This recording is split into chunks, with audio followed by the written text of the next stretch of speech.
All right, I'm Bill Hargenrader, co-author of the upcoming book, Love, Forgive, Never Give Up. Here today with the 33 Days of Love Challenge series, where every day we interview an author or an expert, someone successful in life who shares a lesson on how love impacts their life, something you can take away and start using in your life today. Today we have a great guest, a good friend of mine, Michael Rozbruch. Michael, welcome. Hey, Bill. Thanks for having me. Absolutely. Super happy to have you here. So I'm going to read just a snippet of Michael's bio. It's extensive. Michael Rozbruch is a nationally recognized entrepreneur and is the founder of Michael Rozbruch's Tax and Business Solutions Academy, a training and consulting services company that trains and helps other CPAs, attorneys, and enrolled agents to build highly profitable practices through proven marketing systems and strategies. But it doesn't stop there. He also trains on how to close the sale, manage the client relationship, and knows firsthand how a best practice IRS problem client niche practice should be run and operated. But more than that, Michael's a family man. He lives in Los Angeles, California. Has been married to the love of his life for 30 years and has 2 daughters, loves going on family vacations. And today he's going to share with us something that he put into practice about 5 years ago, a gratitude journal. We hear about gratitude all the time. We might not know actually how to do it. So Michael's going to share his gratitude journal, and we're going to walk through that. So Michael, take it away.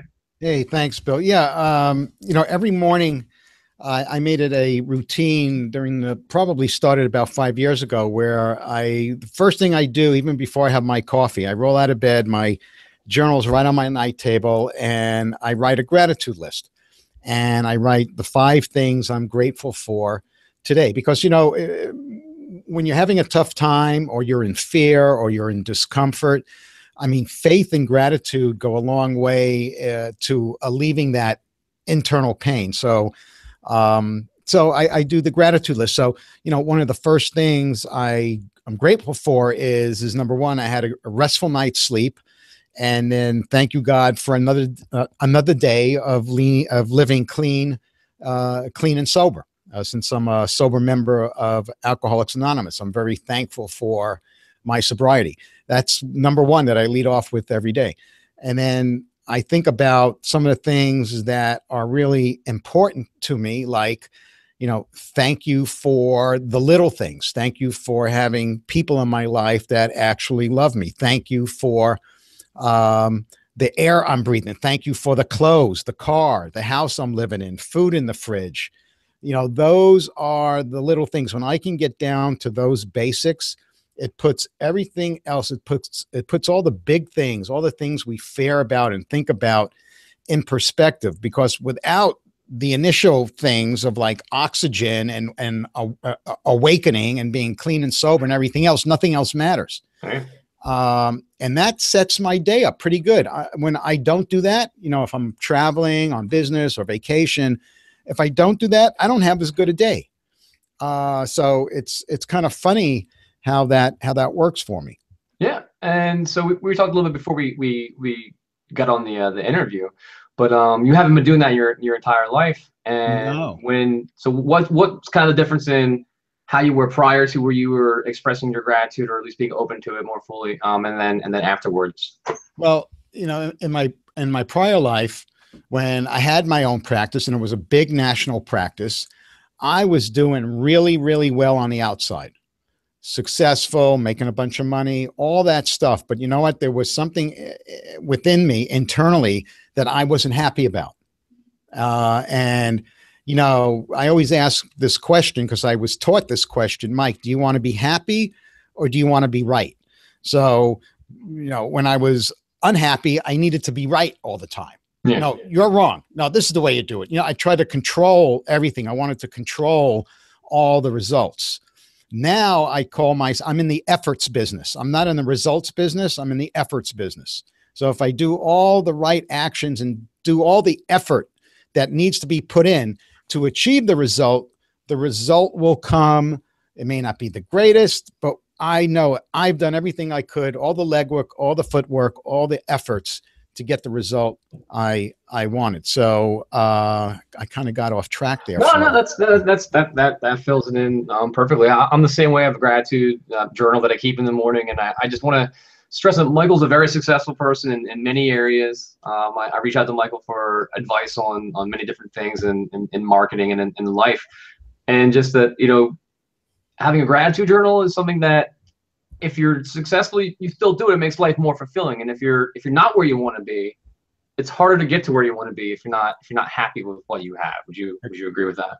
Oh yeah, absolutely. I mean, being happy, being, I hate walking around with my stomach churning because I'm not happy, or I have to talk to this client and it's not going to be a good conversation because I'm not coming from a position of trying to help the person or trying to come from a position of serving that person. So now that's usually what's first and foremost.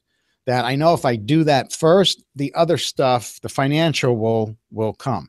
Yeah. Another thing I learned over the last 5 years is not holding on to resentments of people. Because if you think about it, if you hold on to a resentment, you're not hurting the person you're resentful against. What you're doing is you're really hurting yourself. And 2.5 years ago, I exited my business, this professional practice I had, because I was going through this nasty divorce, and I was betrayed, or I felt betrayed by my partner in this whole deal. And I was revengeful, full of rage, angry. I was not a happy camper. And I sought some advice, and that advice I got was, check this out. I had to pray for the very person who screwed me. Yeah. Now that's a foreign concept to a guy like me. Okay. And my mentor said, you're not doing it for them. You're doing it for you. And after I did that, and I still do it to this day. I mean, it's 2.5 years ago. And when I remember, I still do it to this day. I have a better day. It takes all that anger, that rage, that revengefulness away. So again, you want to be right or you want to be happy? Because I was right. Yeah. Okay. But it doesn't matter. I'd rather be right happy. and happy? Yeah. No, but you touched on a good point. I mean, the book that's coming out, we're going to feature you in, is Love, Forgive, Never Give Up. And I always say, be forgiving. Yes. Which is for, essentially it's kind of a play on words, forgiving, as well as forgiving. It's a gift that you give to yourself and to others. And with me forgiving my brother, or even just, when that frees up space, to heal and move forward. And my brother and I move forward together, but you don't always have to, the person has to be alive for you to forgive them. The person has to be anywhere near you to forgive them. You have to call them up and say, I forgive you. It's just letting that go internally, and that frees you up, frees up your energy. Exactly. Yeah. I never went to my ex-partner and forgave him face to face. I did it between me and my higher power, which was good enough. Yeah.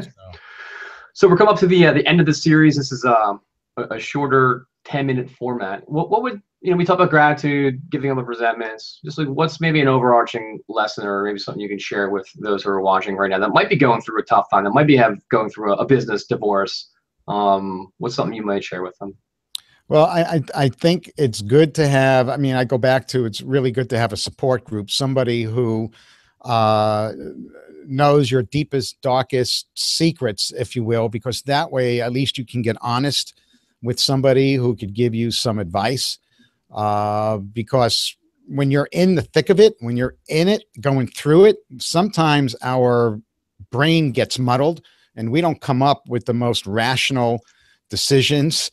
You know what I mean? So it's always good to bounce that stuff off somebody who not only has gone through it, but is in a position of, not authority, that's not the right word, but someone who can help you with it.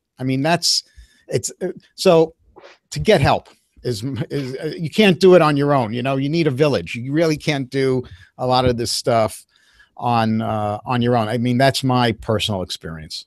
Yeah. No, that's a good lesson for all of us, for a lot of us. And even when you think you're alone, you're not alone. There's so many different support groups, help groups that are just a Google search away, or there's a phone call away, or in your house right now. So no, this is awesome. So, well, thank you for your time, Michael. Hey, thank you, Bill. Yeah, absolutely. This has been the 33 Days of Love Challenge. It's part of the the book launch for Love, Forgive, Never Give Up. So if you want to hear more about the book, go to loveforgivenevergiveup.com, and we'll see you on the next video. Thanks and take care. Bye Thank bye. you, Bill.